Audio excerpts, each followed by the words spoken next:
Right, so now this past weekend, league newcomers Magesi FC won their first trophy in top-flight football when they beat Mamelodi Sundowns by 2-1 in the curling knockout final out, of course, in the City of Roses.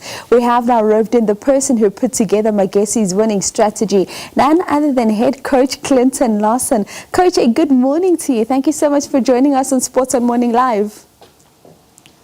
Good morning, and thank you for having me.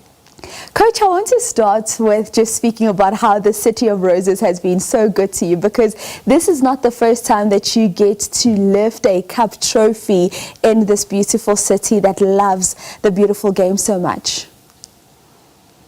Yeah, it's a special place for me and my family because, for 7 years, over two different spells, Bloemfontein was my home.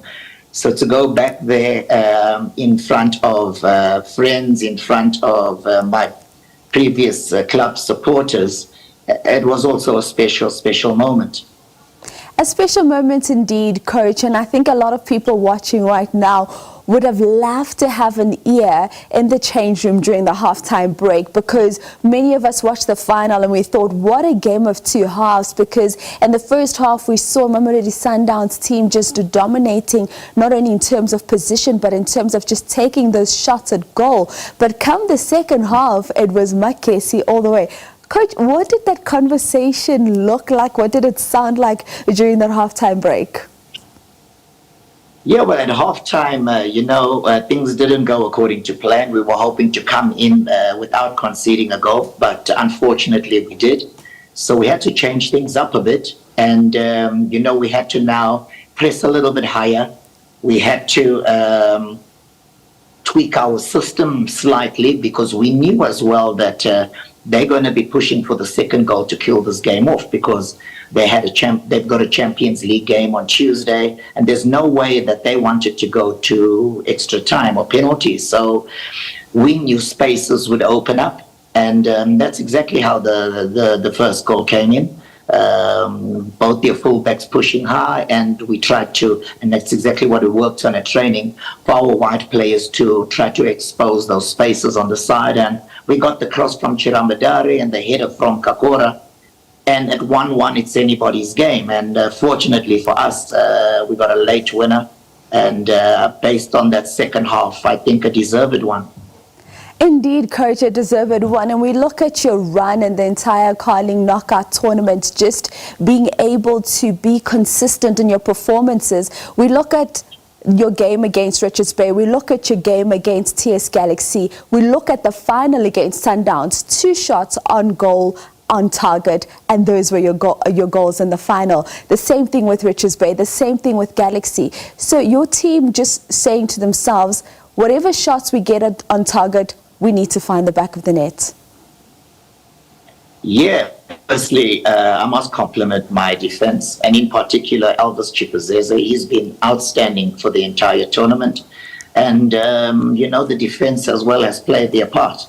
We're not a team blessed with highly technical players, so we've got to just make sure that the few chances we create, we've got to try and take those. And yes, 2 out of 2 is 100% conversion rate, and we were a little bit lucky on the day as well, because our opponents played really well and could have scored more than the single goal that they scored. But in football they say, if you don't take your chances, you don't win matches. And fortunately for us, the 2 that we did create, we took. And Coach, perhaps we just speak about your strategy on the day as well, because we saw a Mamelodi Sundowns team almost having to being forced to take all of their chances far out of the 18-yard. We saw Debogo Mokoena trying to take those shots very far from goal, because you were just not allowing Sundowns to play the usual type of football that we'd see from them. Yeah, I think we've tried to learn from Sundowns' previous games. The first game they played against Golden Arrows, and they won 5-0 and penetrated Arrows too easily. The same happened when they played Kaizer Chiefs. They won 4-0.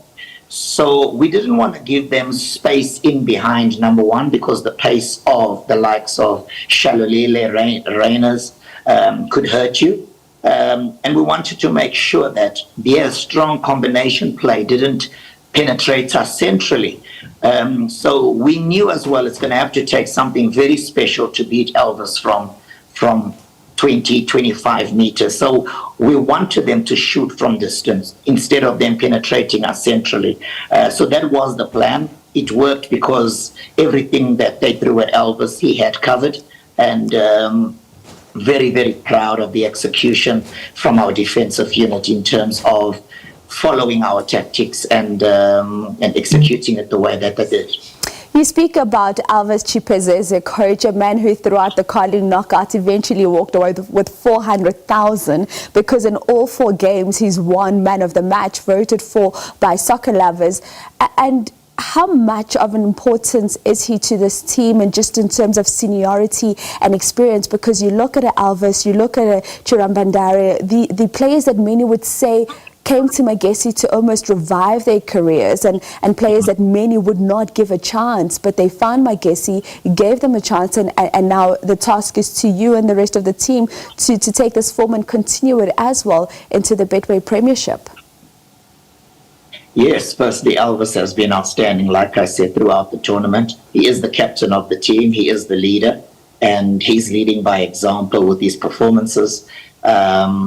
And yes, as you've mentioned, we've got a few other senior players as well that really have stood out, especially Limbikani Mzava at centre-back. You know, he brings a calming effect. He brings his experience into that back line. In the middle of the park, we've got Samuel Dapo and Diolin Mekoa, also 2 ex-Premier League players. And then we've also got Wonderboy Makubu at the top. So the spine of the team does have experience. And these players have really, Chirambadari as well, these players have really tried to guide the youngsters who are playing at this level for the first time. And I think they're doing an exceptional job at that. Coach, the pressure of now trying to emulate what you've done in the Carling knockout and the Betway Premiership, we've already seen this Magesi team win against the Orlando Pirates. We saw you go pound for pound with the Kaizer Chiefs side, eventually finishing that game with a 2-2 draw. And we've seen you now win against Mamelodi Sundowns. A lot of pressure on you and the boys, Coach, moving forward. Yeah, I think the key for us now is consistency in the league.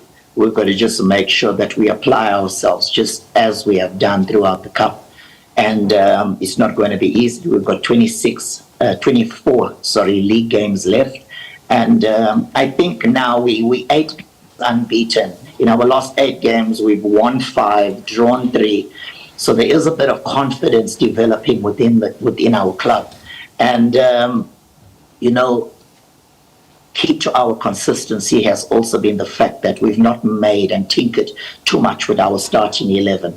And that has really, really paid off because we're starting to really develop a strong understanding within the group. And we just hope that the players continue to perform this way and keep giving their all in every game that they play. Coach, thank you so much for your time this morning. Congratulations to Magesi FC. That is Coach Clinton Larsen. They won in that battle of David versus Goliath. Many thought Mamelodi Sundowns would lift the Carling knockout trophy, but it was not to be. Coach Clinton Larsen's strategy working perfectly on the day, securing a 2-1 victory and walking out just under 7 million rand in that Carling knockout final.